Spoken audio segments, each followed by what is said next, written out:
Welcome, everyone. I'm Sandra Bargman. A few years ago, I wrote and performed a solo show called The Edge of Every Day, which was an exploration of the rough edges and contradictions we all face and grapple with.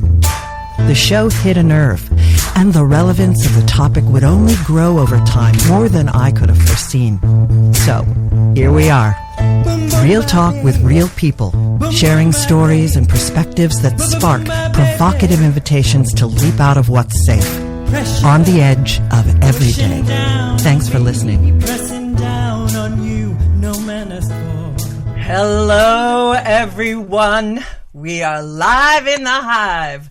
And thank you for joining me on this, the 17th episode of The Edge of Every Day, here on talkradio.nyc.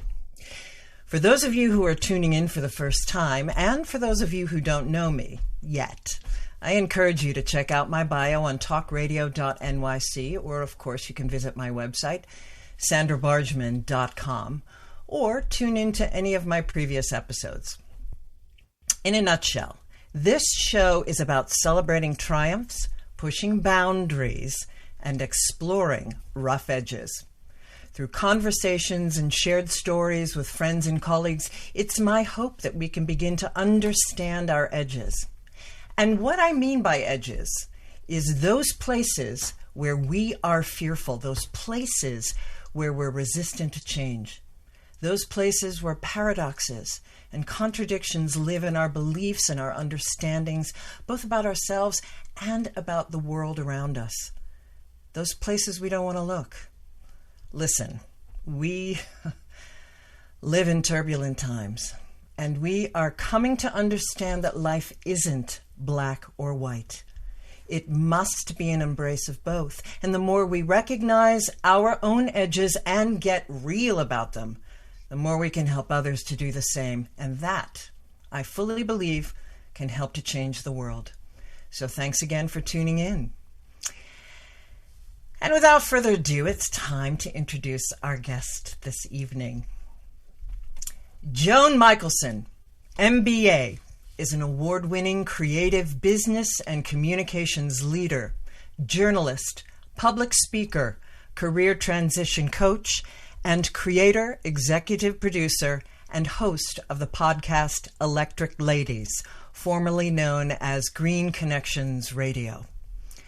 A specialist in the green space and a lifelong advocate for women in leadership, Joan's work has included Chrysler's Global Electric Motor Cars, the U.S. Department of Energy Clean Energy Alliance Small Business Partnership, Earth Day Network, the top green private equity firm Global Environment Fund, and the National Council for Science and the Environment. As a highly regarded journalist, Joan is published across media platforms, including in Forbes, HuffPost, TheAtlantic.com, The New Economy magazine, Green Biz, ABC News, 60 Minutes, CBS News, and many others. Her acclaimed podcast series, Green Connections Radio, was chosen by USA Today as one of the top 6 podcasts.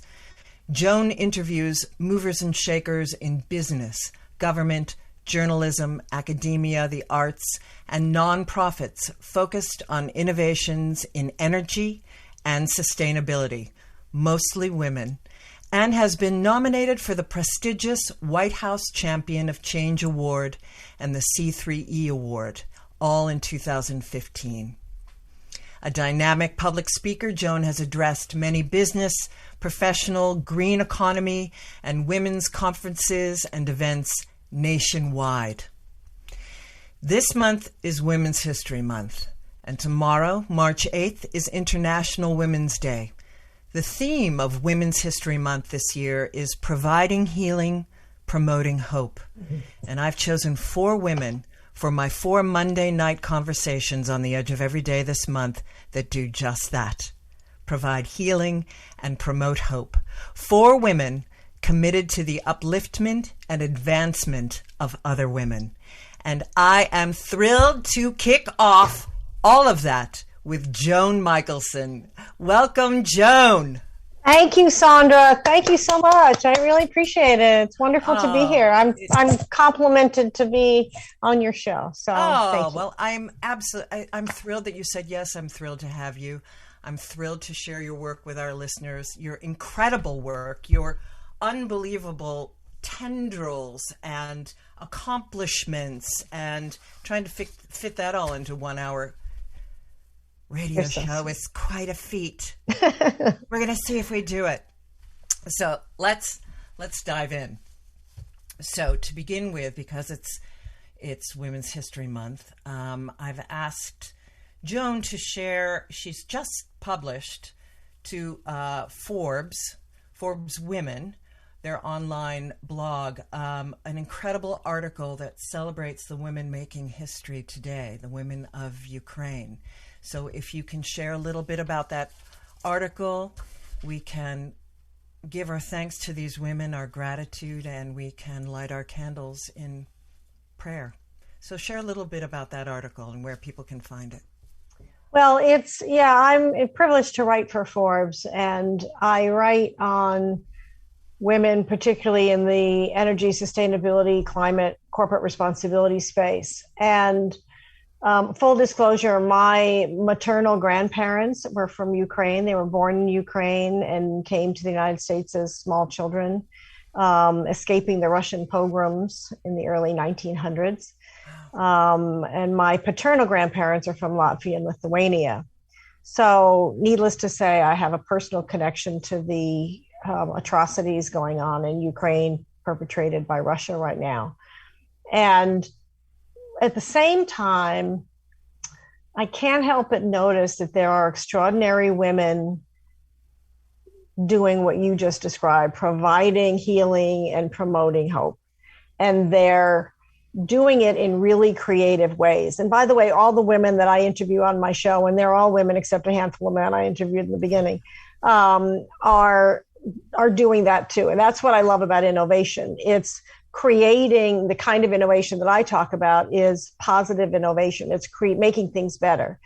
And the women that I highlighted in my story today are come from an array of perspectives. Linda Thomas Greenfield, of course, at the United Nations, Ambassador Oksana Marakova, who is the ambassador from the Ukraine, who got the standing ovation, extended bipartisan standing ovation at the State of the Union address. Yeah, truly extraordinary. And then I also highlighted the Undersecretary for Nuclear Energy, since the nuclear facility was attacked, and the women highlighting the developing the sanctions, because we forget Janet Yellen is Secretary of the Treasury. Okay, we have the first female Secretary of the Treasury, and then I also highlighted the women experts in Russian history and Putin who have been counseling multiple presidents for years, and frankly, it's my own prism, but the journalists as well, because these are women who are putting themselves in harm's way to make sure that the truth gets out. And they are telling hopeful stories as well as the difficult ones. Yes. And they're just an array of amazing people, including, of course, the women in the refugee camps who are helping these people who are traumatized on every level try to find some level of comfort in a strange land with no resources. Truly, and the women who have jumped in to the war effort with rifles and no previous background in this. It's just been mind-blowing. So both Joan and I have lit our candles and Dylan, our wonderful technician, have lit a candle tonight for the people of Ukraine and the people around the world. This, you can't really see it because of my backdrop, but it does, my green screen, because it says, actually you might be able to, it says freedom. So we light a candle for them, for your ancestors, Joan, for people around the world. And so it is. And so it is, and so it shall be. Amen. Whew. So the reason that I wanted, I just want to say this, the reason that I wanted to highlight them in this auspicious time is because they are making history. They are transition. They're making positive history from catastrophe, and they're bringing healing directly, and they are making history, and they're trying to change history's trajectory. Certainly more women in the geopolitical understanding than I've ever seen. Yes, exactly. It's just incredible. Exactly. And these are the women whose stories I tell. And in fact, in also full disclosure, my great aunt, her brother was born in Poland, but she was born in the United States. My great aunt was a renowned reporter at the turn of the century. And she was one of the few female reporters. And sorry, this is my copy, which is pretty beaten up at this point. Which everyone I've ordered today. Thank you. I'll send it to you for an autograph. Yes, absolutely. Please do. We could deliver it, and then I can actually meet you. That would be exciting. That would be swell. But Aunt Miriam was quite a pistol, darling. I mean, she would fit right in with us. She was a reporter who helped literally get the 19th Amendment ratified. She even gave directions to the readers, the women who were reading her columns and her articles, on where to go to connect with the movement. Yes. Kept it on the front pages, kept people engaged. Now, she transitioned, from what I've read, she transitioned or continued with her journalism, and also she got into more fiction writing, using her incredible journalistic talent, with apparently a great ear for a great, obviously as a journalist you have to have a great ear for a story, but that's not the same. It's not the same kind of writing. So apparently she was able to weave it in with some pop culture, and wrote, what was the name of the Superwoman? The Superwoman. And this was a book we can trace to modern day Wonder Woman. It was considered source material for Wonder Woman comics. She also, by the way, to tie in with your background, she wrote plays. And one of her plays was made into a movie, and her plays were about women in the Senate before there were any women in the Senate. Oh my Lord. Absolutely incredible. So the name of the book is The Superwoman, and it has a foreword written by you, the wonderful Joan Michelson, by her great aunt, Miriam Michelson, who had two apparently journalism and telling incredible stories and uplifting people is in your DNA. It's a beautiful thing. It is. And she was so renowned that when her brother won the Nobel Prize, he was introduced as her brother. And this is 1907, people. So this is like not yesterday. Yeah. Imagine what the world was like. Well, that's an incredible story and an incredible place for us to take our first break. And when we come back, we will dive in to Joan's podcast, The Electric Ladies, among many other topics. So stay tuned. The Edge of Every Day. Are you a business owner? Do you want to be a business owner? Do you work with business owners? Hi, I'm Stephen Fry, your small and medium-sized business, or SMB guy, and I'm the host of the new show, Always Friday. While I love to have fun on my show, we take those Friday feelings of freedom and clarity to discuss popular topics on the minds of SMBs today. Please join me and my various special guests on Friday at 11 a.m. on talkradio.nyc. Are you a conscious co-creator? Are you on a quest to raise your vibration and your consciousness? I'm Sam Leibowitz, your conscious consultant, and on my show, The Conscious Consultant Hour, Awakening Humanity, we will touch upon all these topics and more. Listen live at our new time on Thursdays at 12 noon Eastern Time. That's The Conscious Consultant Hour, Awakening Humanity, Thursdays 12 noon on talkradio.nyc.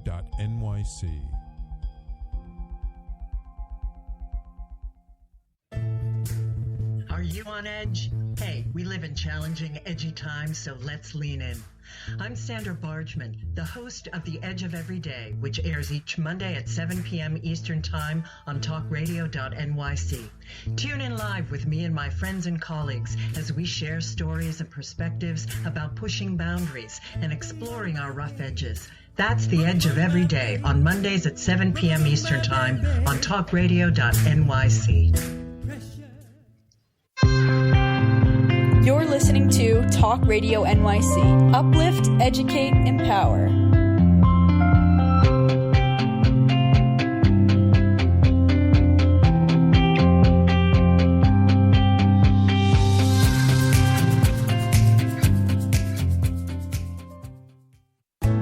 Chipping around, kick my brain to the ground. These are the days it never rained, but it pours On the edge of every day.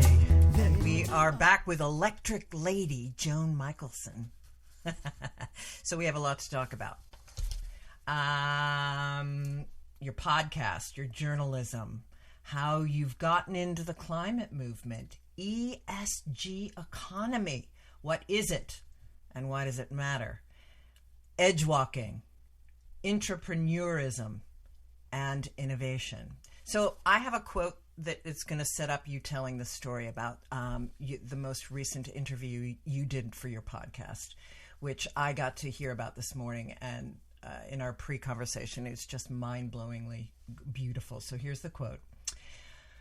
I can promise you that women working together, linked, informed, and educated, can bring peace and prosperity to this forsaken planet. Isabel Allende, who was a novelist and speaker and wrote about women's lives. So tell us the story about this incredible interview that you had this very morning and just published to your podcast. So I went to the huge UN climate conference in Glasgow in November. COP26. Yeah. COP26, and me and 30,000 of my best friends from all over the world. And it was extraordinary, overwhelming, inspiring, incredible. And I wrote about that too in Forbes, and I interviewed several people there. And one of the people that I connected with when I was there, but I did not have a chance to actually interview, is this woman named Rosemary Atieno, who is from Women's Climate Centers International. And she also has her own entity called COMPE, Cooperation. Anyway, it's Women's Empowerment Through Positive Thinking. And positive empowerment, I believe, is the P and the E. And when I heard about her, I was determined to interview her because she's doing something that is kind of the epitome of what Electric Ladies is about. She's transforming entire communities and individual lives by helping them find eco-conscious solutions to daily problems in rural Africa. So these women who have, for example, she told me the story of a community that was having a spike in cholera. And she tracked it down to the fact that the homes did not have adequate water, potable water, clean water, and the various systems around that. So where in Western nations we would say, well, we need a filter or we would need this big contraption, whatever. She just gets down to where they are. Start with where you are. Like, what stream do you go to and where do you get your water from tonight? Yes. And then she ultimately, make a very long story short, you can listen to it, airs at 7:30 tomorrow morning on Electric Ladies podcast. But she talks about how solving that problem and the way that they helped create some simple solutions, transformed the entire community, built new businesses. The woman whose problem it was built a new house. Her husband is now working for her, and everybody is healthy, and cholera went away in the community. It went from like the equivalent of 100 to 0. Oh my gosh. Yeah, literally. Quite literally.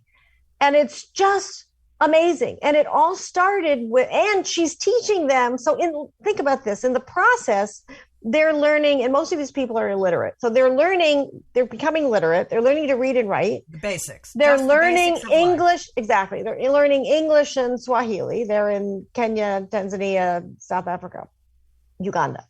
They're learning business skills. They're learning all kinds of business skills, and they're boosting their confidence and going back to school. And solving climate issues. And purifying the water, reducing their carbon footprint. They were using horrible firewood that was polluting the air, that was horrible. And she figured out how to help them get energy in a sustainable way and freed up their time. And that was the other thing with the water solution, was it freed up the women's time. Instead of having to go to the lake to get water, dirty water from a dirty lake, she figured out a way to help them figure out a way so that then all of a sudden they had all this free time because they didn't have to go to the lake. So it's a win-win-win-win-win. I mean, it's just, this is healing and hope personified. This is, I love your framing of the edge of every day, because this is taking an everyday problem, finding the edge of it, yes, and solving that edge. And it just creates a bouquet of roses.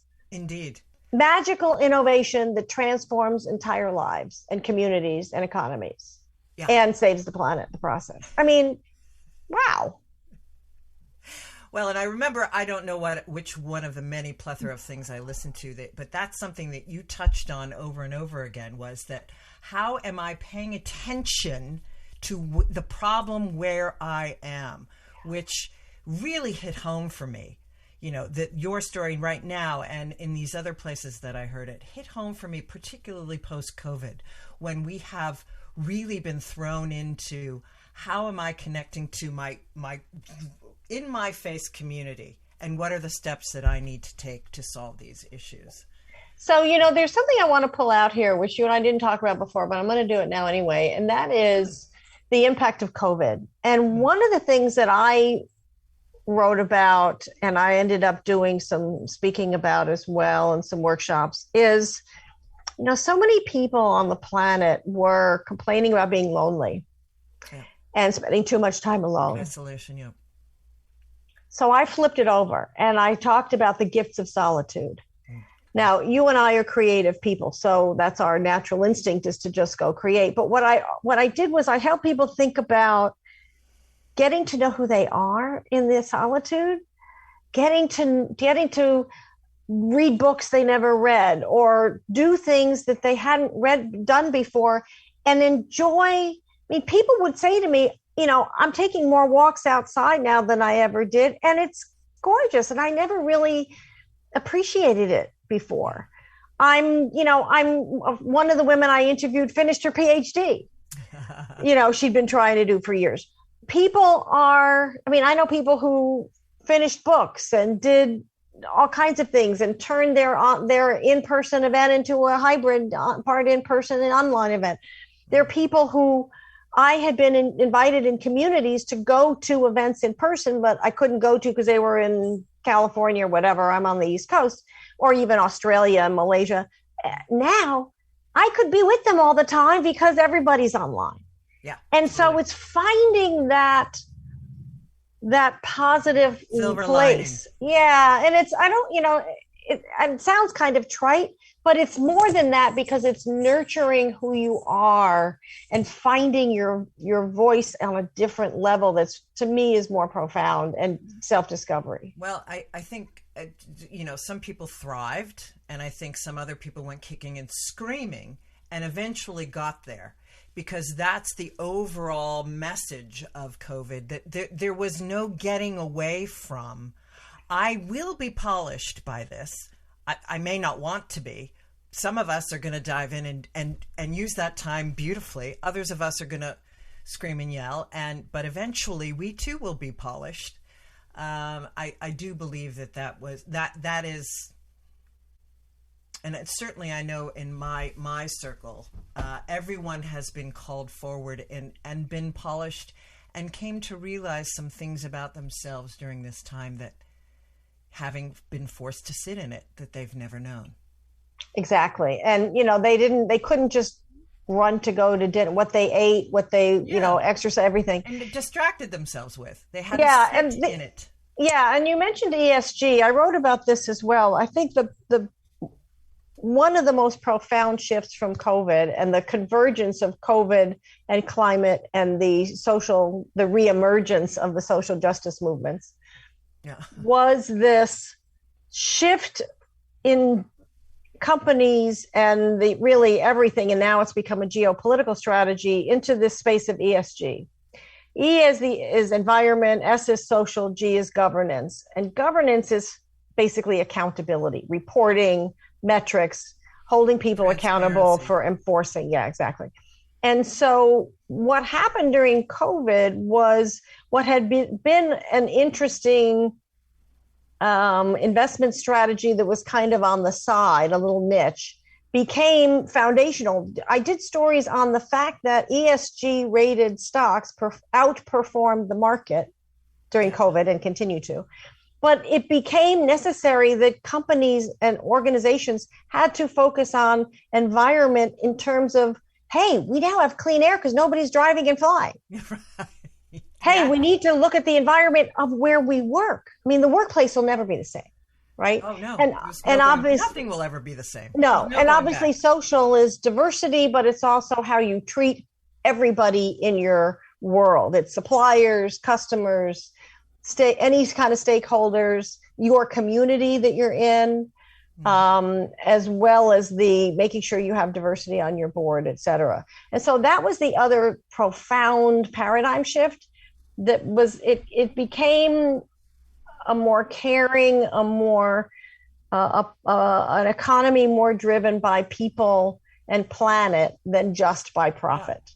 And you wrote speaking of Forbes, you wrote another fantastic article about how not that I want to get back into the war again, but it has helped us understand this ESG, and again, to put a bow on that, E, environment, S, social, G, governance.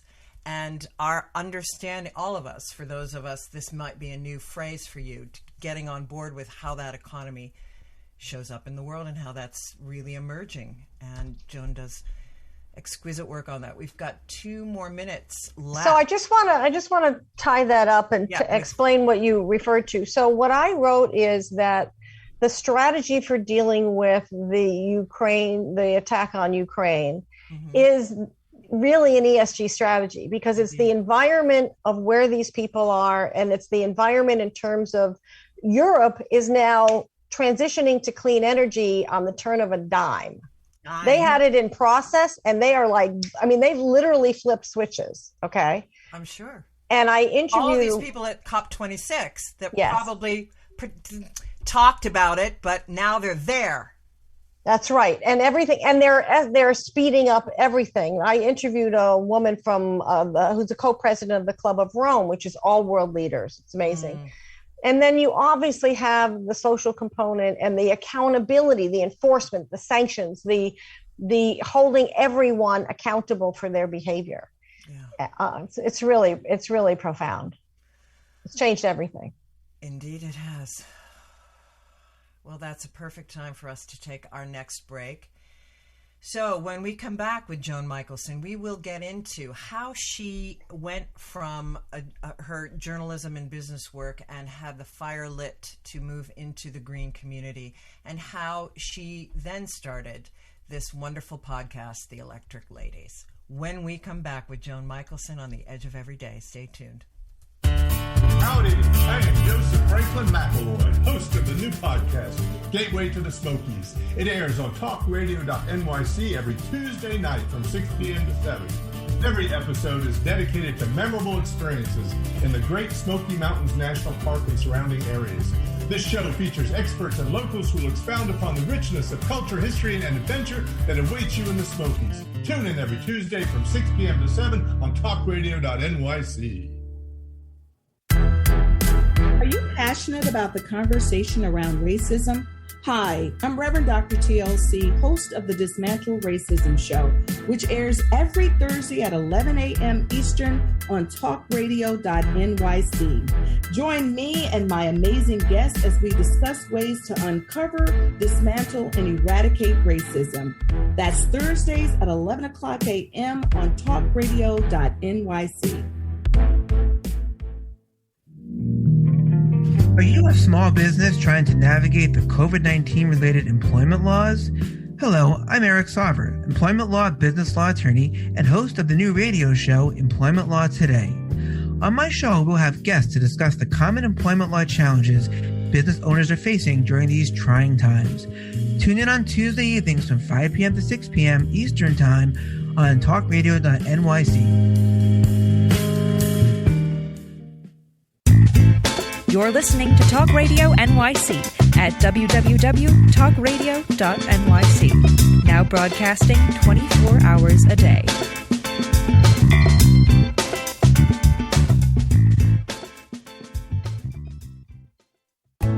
Chipping around, kick my brain to the ground. These are the days it never rained, but it pours on the edge of every day. And we are back with Joan Michelson.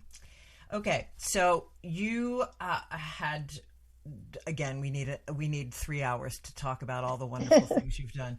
So you were in broadcast journalism and you moved into more corporate journalism, as you called it, and then made your transition into the green space. Tell us how that happened. So I spent most of my career, really writ large, all of it bouncing back and forth between corporate communications, marketing, and journalism. And I had worked at Deloitte and American Express and doing management consulting and worked with some smaller firms. And then I also did, as you mentioned earlier, TV, worked at 60 Minutes and TV news magazine shows and other media. And then kind of from Mars, I was offered an opportunity to head up, I was here in DC, to head up communications and co-head the sales and marketing of the electric car division of Chrysler. That's the global electric motor cars you mentioned. I didn't own a car at the time. I didn't live there. I'd never worked in the car business. The word vehicle or automotive was nowhere in my resume. In fact, I don't even think they ever saw my resume. I met someone at a luncheon who I was talking to. I didn't know who I was talking to till later, turned out to be the president of the division, who the next morning called me and said, "Are you happy?" and started recruiting me. And drum roll, please, move this New York City born and bred check to, brace yourself, everybody, Fargo, North Dakota. Oh, yes, it was cold. The weather was brutal, but you know what? It was the best job of my life in many ways, changed my life forever. I fell in love with the industry because think about it. It's amazingly smart people doing really cool things that are making the world a better place. They're making money at it with integrity. Yes. And they're having fun. Yeah. Like, what's wrong? What could be possibly wrong? And so I got catapulted into meeting all these amazing people, whether they were in nonprofits or government or entrepreneurs or the big Fortune 500 companies. And I've been in this space ever since. And so then when my division was sold and Chrysler blew up and my division was sold, I came back to DC and I was doing journalism and public speaking and some consulting. And somebody came up to me at an event and said, "I'd like you to do a radio show on our network." And I'd been thinking about shows. I mean, I'm a creator, I'm a producer. I'm always got, you don't want to see the list of ideas that I have. So I initially called it, for years, I called it Green Connections Radio. And I did that on purpose because I didn't want to genderize it, even though I was going to interview 90% women. And I have since gone to 100% women. And I went back and forth about it, but I did it as Green Connections Radio initially. And then last October, just a few months ago, I mean, I'd been thinking about rebranding for a while. This was one of my projects during COVID. was I rebranded my show to Electric Ladies Podcast, decided to own the girl thing, and completely designed a whole new website and did everything new, which is a major task, but it was fun and it was great. And I'm really glad. And so I call it Electric Ladies for many reasons, which are also on my website, electricladiespodcast.com. But those reasons, just really quickly, are the things that you and I have been talking about, which is that women find creative solutions and supercharge results.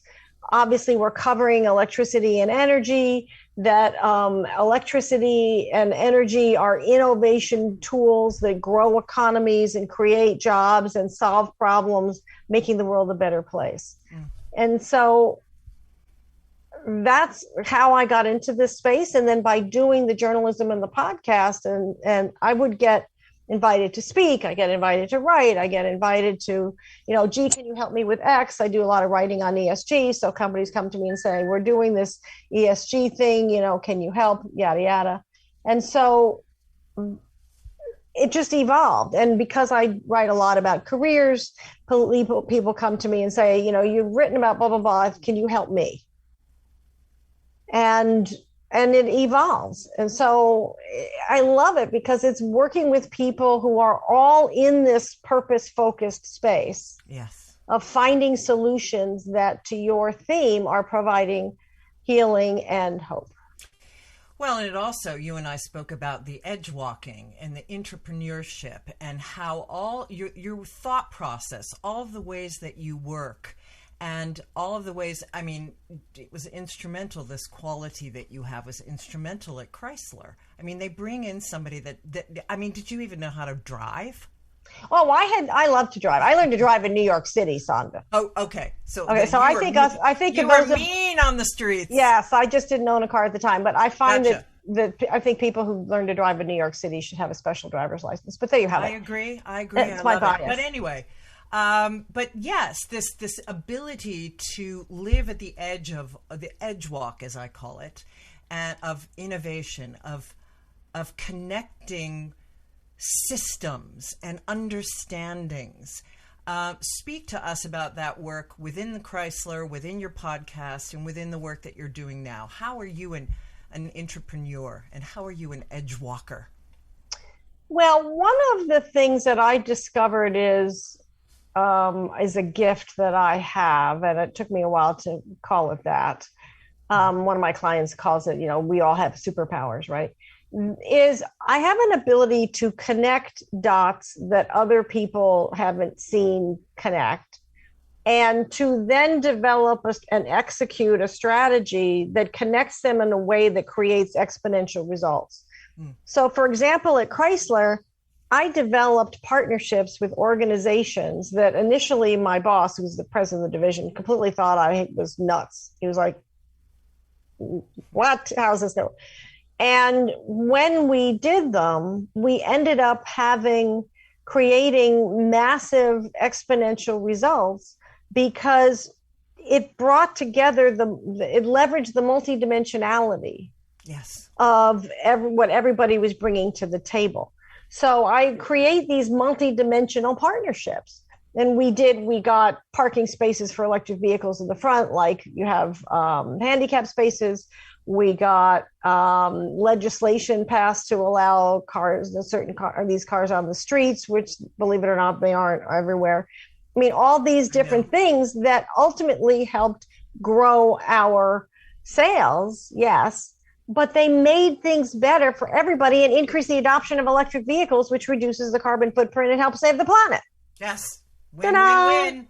And by the way, one of the strategies I used was going to women car buyers. Because if you look at the research, people say, oh, men over 55 and up buy cars and they're blah, blah, blah. No, if you actually look at the data, if it's a couple, first of all, more women are buying cars now themselves.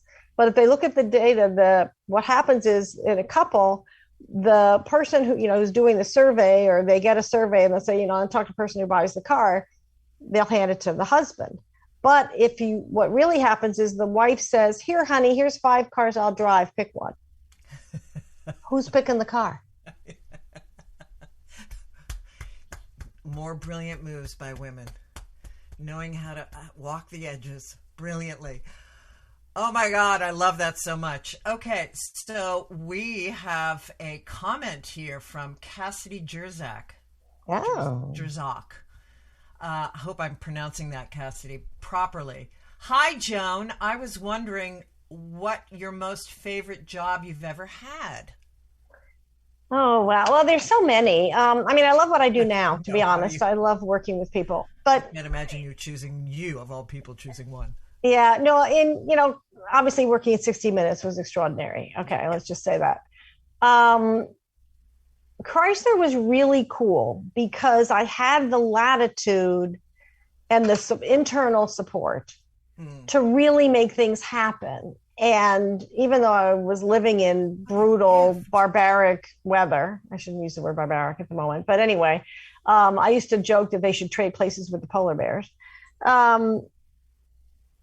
I was using my skills in a way where I was I'll tell you a quick funny story. So the president of the company would walk into the door jamb of his office and he'd just look up and he'd go, uh-oh, there she is. Okay, I know you're here to take me out of my comfort zone. Give me a minute. Put his hands on the arms of his chair. He goes, okay, try me. And I'd come in with some crazy idea and he'd go, what? I go, Rick, it's not going to cost you anything. I got the dealers doing blah, blah, blah, blah, blah, and we're going to blah, blah, blah, blah. And he'll go, okay. And we did enough of those, and then we get on the cover of the Wall Street Journal or the Washington Post, or we get in Time Magazine. I had a reporter for Time Magazine driving our car around New York City, including Central Park, for 4 hours. Oh my! And they did a video of it and aired it on the website with a whole story, big spread in Time Magazine. And he's like, "How did you get from?" And I go, "It's Rick. It's okay." We did a methane-free Christmas, delivering toys without the reindeer. He really thought I'd flipped my lid when I did that one. But it went viral like nobody's business. It was like the greatest, the hot thing on Yahoo and Google and whatever. And he's like, this is so why? And I go, Rick, it's okay. So, that I think that was my favorite because I had support, I had resources to do stuff, and we were making the world a better place, doing creative stuff and generating real metrics with cool people. Yeah. What a gift to have had that. I mean, so many of us would just love to have that kind of unbridled support and respect for being able to think in that way. Yeah. And it kind of goes to something that you and I have talked about and a bit around tonight, and that is work from where you are. Right. Some people would say to me, I can't really reduce the carbon footprint of my campus because there's so many obstacles. And I go, you can get electric vehicles for the campus facilities. Here you got tax credits, you got, the funding from the government, from these acts, whatever, that makes a difference. And I go, oh, yeah. Check out what's available. What's even, what they even have on the table at all. And maybe you're just asking starts the ball rolling. Well, that's true. Starts the ball rolling. Exactly. And I find I have coaching clients who come to me and say, well, I want to work in the green economy, so I have to quit my job and look at a nonprofit or whatever. And I go, no, you don't. You can, start a green club where you are, or talk to them about using recycled paper, or talk about the recycling program, or get involved in volunteer. I mean, you don't know what else is going on at your company that you might be able to do. Well, we're going to talk more about that. We're going to go to break, and we will continue with Joan's coaching, her many faceted coaching that she does when we come back on The Edge of Every Day with Joan Michelson. Stay tuned. Join us every Tuesday at 4 p.m. Eastern for The Mind Behind Leadership, where we focus on what leadership really means to us and to others. We have practical discussions with the CEOs of some of the world's largest companies, owners of small businesses, and experts in psychology and behavior to get that inside track, what to do, what to avoid, and what really happens. Join me, Graham Dobbin, at the new time, 4 p.m. every Tuesday for the Mind Behind Leadership here live on talkradio.nyc. Hey everybody, it's Tommy D, the Nonprofit Sector Connector, coming at you from my attic. Each week here on talkradio.nyc, I host the program Philanthropy in Focus. Nonprofits impact us each and every day, and it's my focus to help them amplify their message and tell their story. Listen each week at 10 a.m. Eastern Standard Time until 11 a.m. Eastern Standard Time, right here on talkradio.nyc.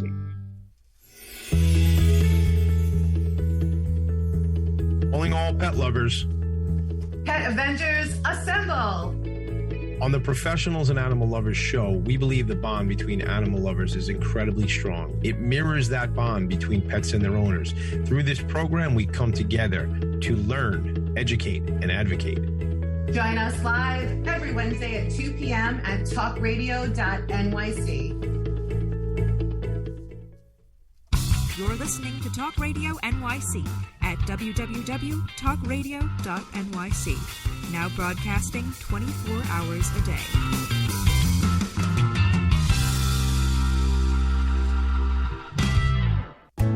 Chipping around, kick my brain to the ground. These are the days it never rained, but it pours on the edge of every day. And we are back with Joan Michelson on the edge of every day. So I have a quote to move into, and a quick little story to move into your coaching. The quote is an Amelia Earhart quote, so perfect for the coaching clients. The most difficult thing is the decision to act. The rest is merely tenacity.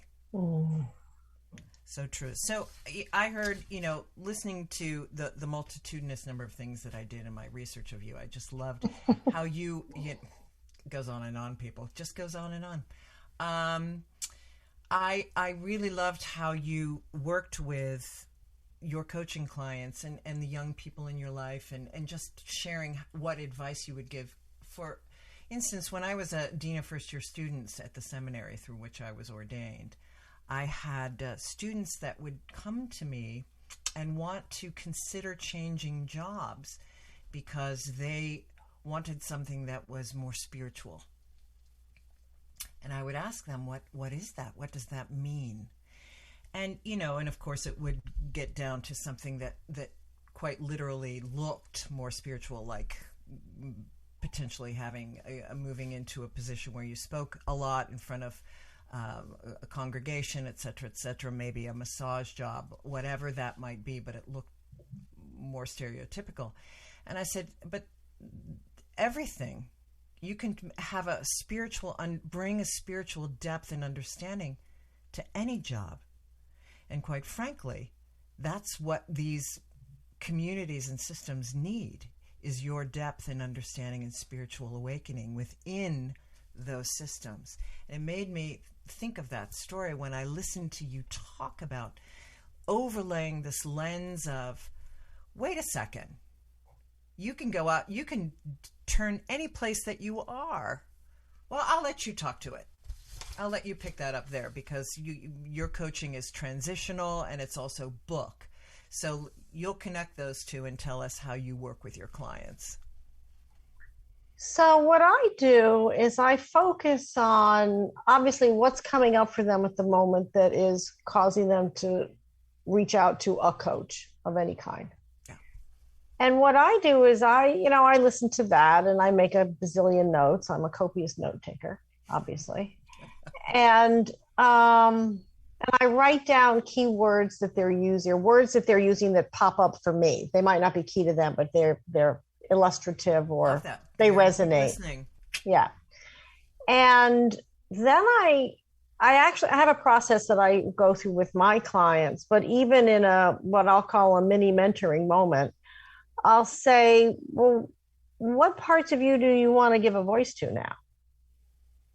Because we evolve. And I don't frame it as young people versus whatever people. I mean, we're all going through transitions. I mean, I talk to some people who say, well, I don't know. I don't want to go to grad school yet because I don't know what I want to do, whatever. It's like, you're going to change careers every 5 years or something. So give that up really quickly, right?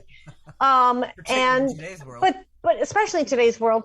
But it's also actually it's a good thing because we evolve as humans. We get mastery on something, or we discover that we don't like something, or we get to the been there, done that part, and we want to, do something else. We want to use another part of who we are. And so it's not just, do I have to quit working for Procter & Gamble because I want to do something more sustainable or more purpose-driven? It's, well, what can you do in your job today? And how can you reframe what you're doing today so that it serves this internal need that you have? And you know what? Your organization may have opportunities for you to play in that sandbox that you don't even know about. Have you talked to your boss about it? Have you talked to your HR department about it? Have you checked out all of the different myriad divisions of these big companies? I had one coaching client who'd been trying to build an innovation unit at her big mother company, Fortune 10 company, I think, actually, and finally got an opportunity to do so. And she was frustrated because they weren't giving her the title of head of the unit. And I'm like, you're building the unit, you're hiring everybody, you're developing the vision, you're developing the purpose, you're doing it. Yeah. Whether, whatever they call it. Yeah. Yes, we want to get you the compensation and whatever eventually, but you're doing it. So why don't you just do it and create the image that you want? And she wanted to do it. I met her at an energy conference. So she's an energy innovator.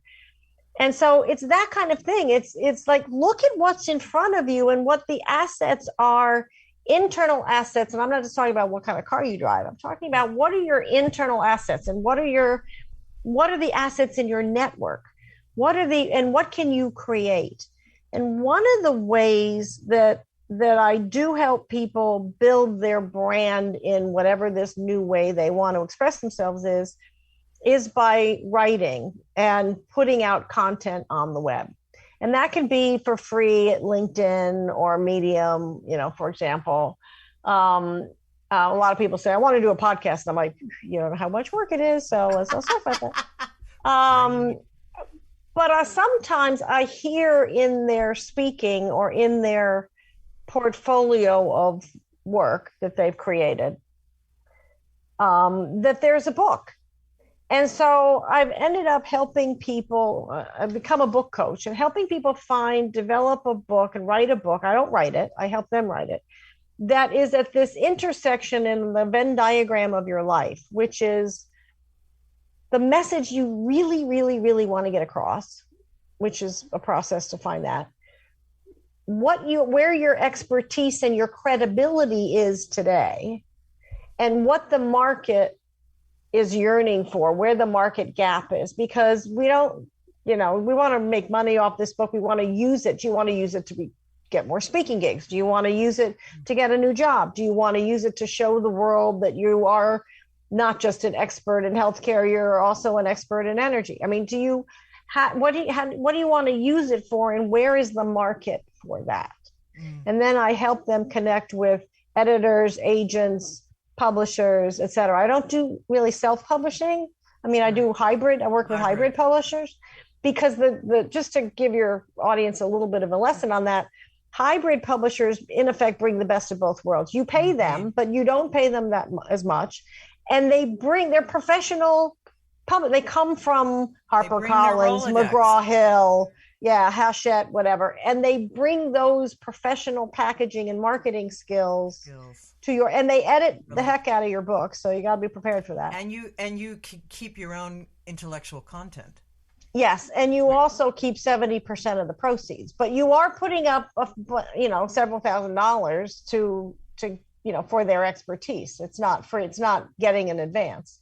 And I do both. Some people can get a traditional publisher, and some books just would not attract it or don't want to go through the process of doing that. So if either of those coaching models appeal to you, you can go to your website is electricladiespodcast.com. and she's got a wonderful section for just her coaching, and all of her contact information is available on her website. And you are ubiquitous on social media. I am. Well, and I'll also say that if anybody wants like a 30-minute free coaching session to explore what's going on with them, to go to the website, reach out to me or on Twitter or LinkedIn, but mention that you heard me on The Edge of Every Day, and that'll be your golden ticket, if you will. And then we can set up a time to chat, because I want people to be who they want to be. And by the way, I don't only work with people in the energy space. I mean, I've got a musician client. I've got a lot of my corporate-ish clients are in the ESG area, but sometimes my book coaching clients are not. They can range. So it just it depends on what the messages you want to get across and who you want to be in the world. And what I love about what you're doing is you're emphasizing with the edge of the edginess is allowing people to be the spark, be the catalyst, and not have to worry about bleeping fitting in. And just to pull on that for a second, you mentioned earlier about being an entrepreneur. Being an entrepreneur is about being a spark and a catalyst. I mean, when I was at Chrysler, you didn't want me building your engine or knowing how. I mean, my boss said to me, you were so successful because you weren't bogged down by the way everything is done in the car business. And so give yourself permission to be the spark, to be different, and ask any question. There are no stupid questions. And if they're going to roll their eyes at you, then that's not people that you want to hang out with. Okay. Amen. There's always going to be somebody in the room who has the same question. Indeed. So, electricladiespodcast.com. You can find Joan Michelson on Twitter, Insta, Facebook, and LinkedIn. And you can also find Electric Gals Pod as well on, I think, that's Twitter or Insta? Twitter and Instagram. Yeah, my assistant has gotten us even on TikTok, but I'm not sure. I'm not sure what's in there yet. No, I know. I'm soon to get on there myself. You're going to be fabulous on that platform. I delegate. No, you're gonna make some great videos for there. I can see it. So I want to thank you, Joan Michelson, so much for joining us and fleshing out all of these concepts with our listeners, myself included. It's been fantastic.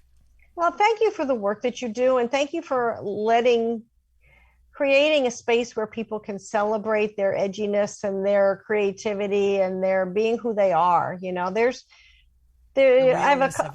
I have a client who likes to say, the universe thought you were a really good idea to be on the planet right now. Love that. So embrace that. Indeed. Amen. And I want to thank all of you who are listening in. You can go to sandrabargman.com. You can go to Amazon, a variety of places to get the original recording of The Edge of Every Day. And remember, you are always at the edge of the miraculous. So thanks for tuning in. Thank you again, Joan. Have a great night. Till next Monday. Take good care. This is our last dance. This is our last dance. This is ourselves under pressure. Under pressure. Under pressure.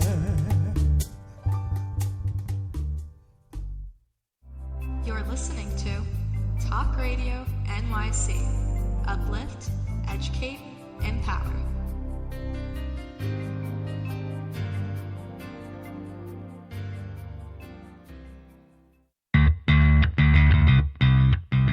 Are you a business owner? Do you want to be a business owner? Do you work with business owners? Hi, I'm Stephen Fry, your small and medium-sized business or SMB guy, and I'm the host of the new show, Always Friday. While I love to have fun on my show, we take those Friday feelings of freedom and clarity to discuss popular topics on the minds of SMBs today. Please join me and my various special guests on Friday at 11 a.m. on talkradio.nyc. Are you on edge? Hey, we live in challenging, edgy times, so let's lean in. I'm Sandra Bargeman, the host of The Edge of Every Day, which airs each Monday at 7 p.m. Eastern Time on talkradio.nyc. Tune in live with me and my friends and colleagues as we share stories and perspectives about pushing boundaries and exploring our rough edges. That's The Edge of Every Day on Mondays at 7 p.m. Eastern Time on talkradio.nyc. Uninformed about menopause and how it impacts on your life? Hi, I'm Pat Duckworth, women's health strategist and host of the Hot Women Rock radio show, empowering women leaders at menopause. Join me every Thursday at 10 a.m. Eastern Time, 3 p.m. UK time on talkradio.nyc for interviews with inspirational women who will share their top tips to rock your world. In a post-COVID world, you may have many unanswered questions regarding your health. Are you looking to live a healthier lifestyle? Do you have a desire to learn more about mental health and enhance your quality of life? Or do you just want to participate in self-understanding and awareness? I'm Frank R. Harrison, host of Frank About Health, and each Thursday, I will tackle these questions and work to enlighten you. Tune in every Thursday at 5 p.m. on talkradio.nyc, and I will be Frank About Health to advocate for all of us.